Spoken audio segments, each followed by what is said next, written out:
My name's Cray, and for my dish, I decided to use salmon as my main protein.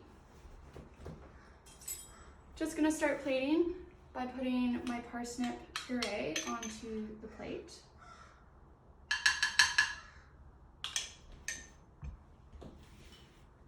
Gonna spread that out.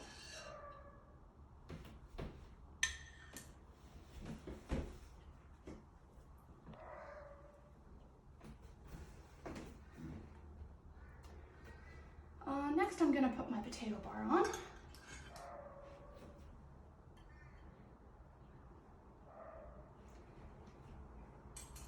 And I'm gonna top that with my radish.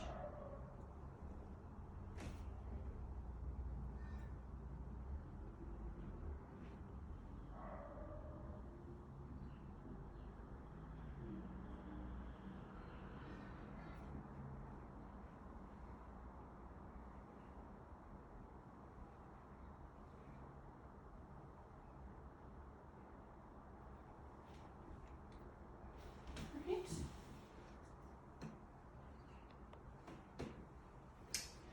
After that, I'm gonna put my beurre blanc sauce onto the plate.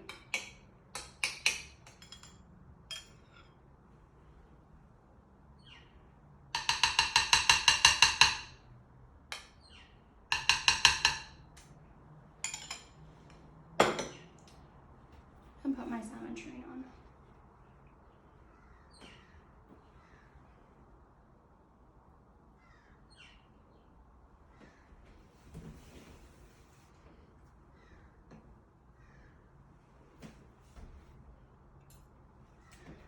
After that, I'm gonna put my morels on.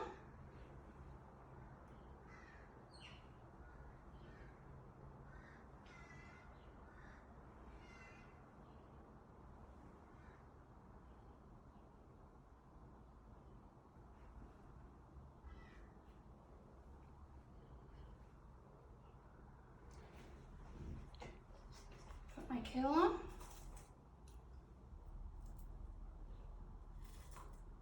Add some texture to this plate.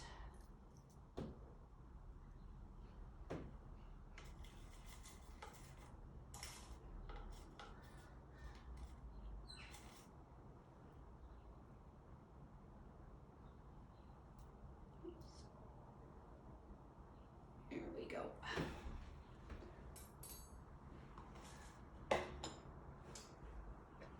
And I'm gonna put my wild rice on.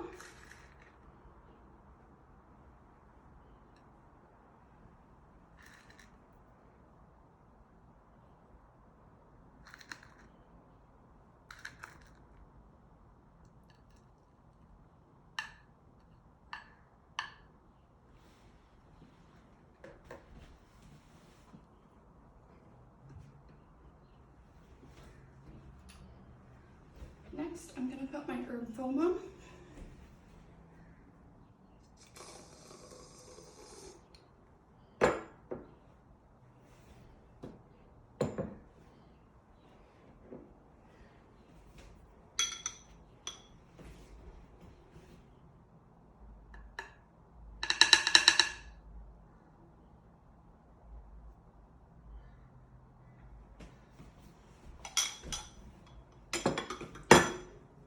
Lastly,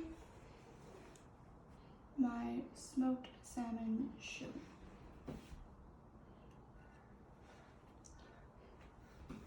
So just gonna brush my tureen with a little bit of clarified butter. Or send it out for service. That's a nice shine.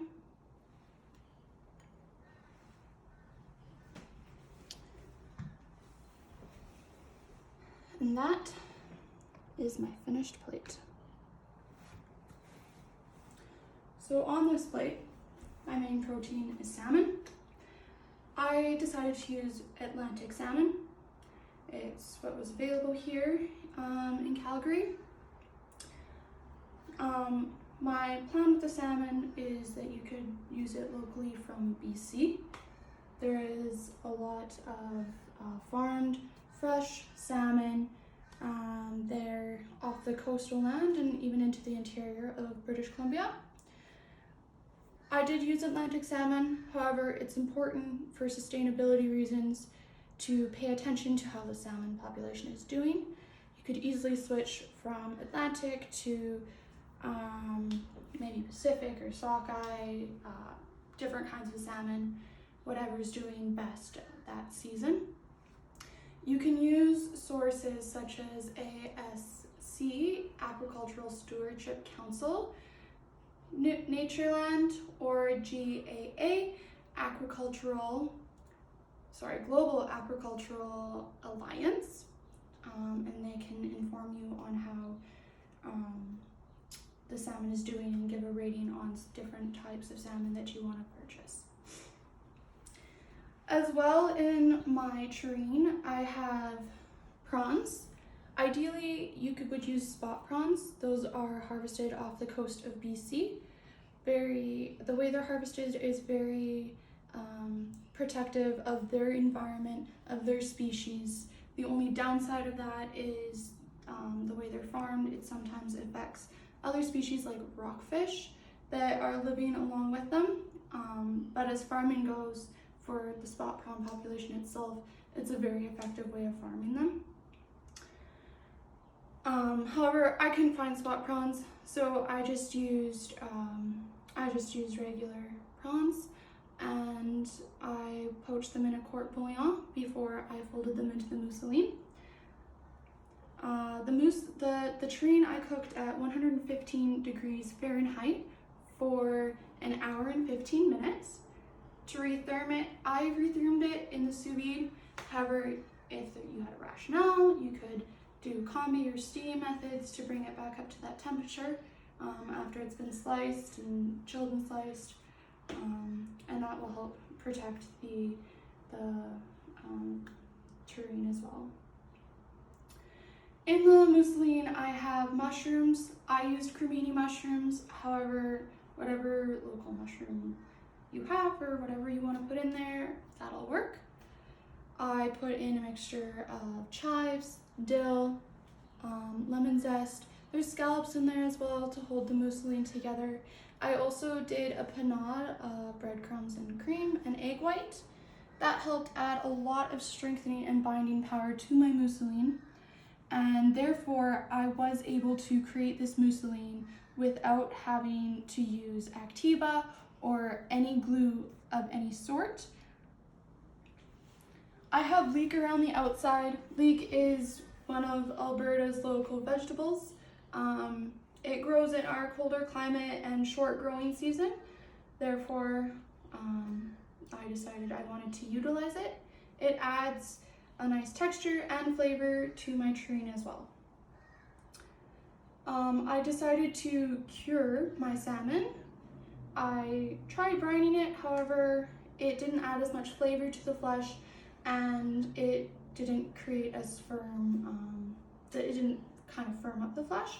So curing it helped add some solidity to the flesh of my salmon, which helped with the rolling of my tureen.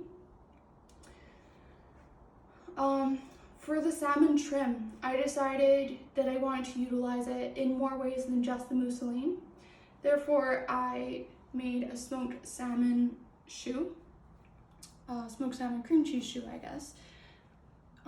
You can use the cured salmon trim and smoke that after it's been cured and turn it into the filling for the shoe. On top there, I have blackberry agar pearls. It's kind of my little version of a little spin-off caviar. If you wanted to put caviar on this plate, I personally wanted to, however, I could not find it. But you could have a dueling caviar as well on this plate. I decided to do blackberries. I wanted to bring in those somehow on this plate just because of how locally British Columbia, like very Canadian, they grew like weeds there, and I wanted to showcase them somehow on this plate. Alright, well that brings me to my potato or palm puree souffle. This I decided to make a souffle. It adds some lightness to the plate. It's not just a puree of potato.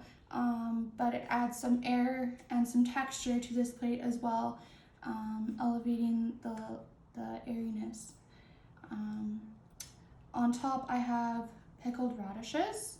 I decided to pickle the radishes since that'll bring more of a summery flavor to them. A lot of Canadian vegetables are root vegetables, hearty vegetables, very winter flavors, winter textures, and I wanted to see how much summer feel I could bring to the vegetables that I decided to put on this plate. And with my puree as well, that's my parsnip puree, I also added some vinegar to that, adding in some acid and some lightness to it,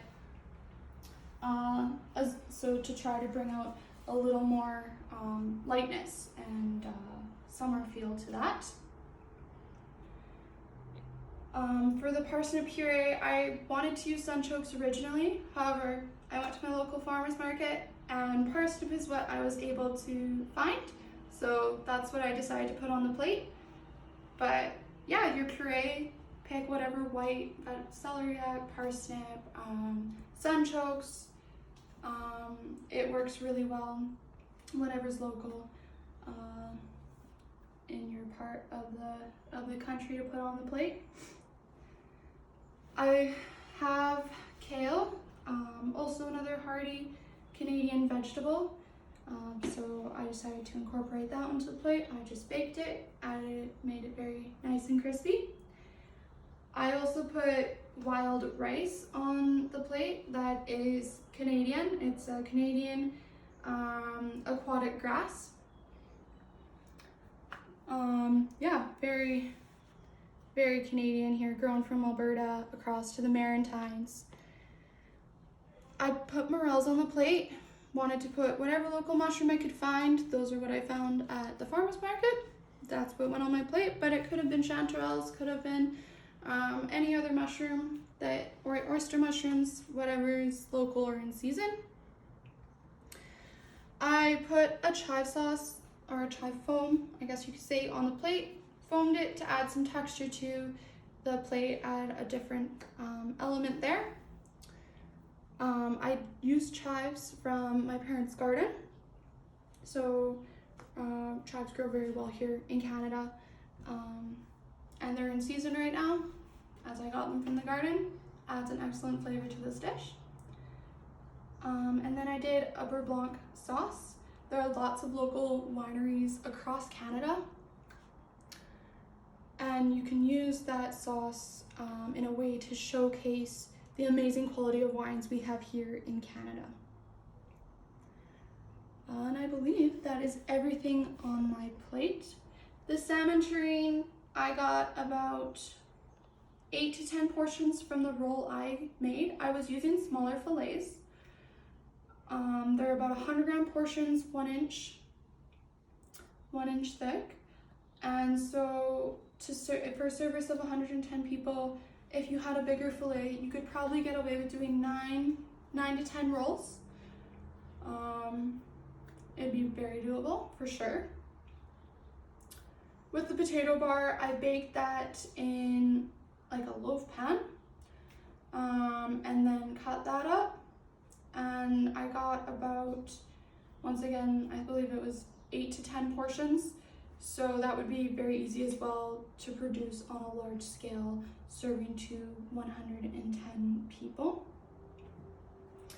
But yeah, in conclusion, one of my main goals in creating this plate was to utilize all my trim, utilize as much as I could from different aspects of the plate. With the salmon, I really wanted to make sure that there was as little trim as possible at the end.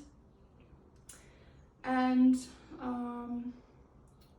yeah, with being Canadian, I tried to pick as many Canadian flavors as possible, making them local here to Alberta, but also across Canada. And yeah, thank you so much for listening and for giving me a chance to try out here for the senior team. I hope that you enjoyed hearing about my dish, seeing my creation, and thank you very much for watching.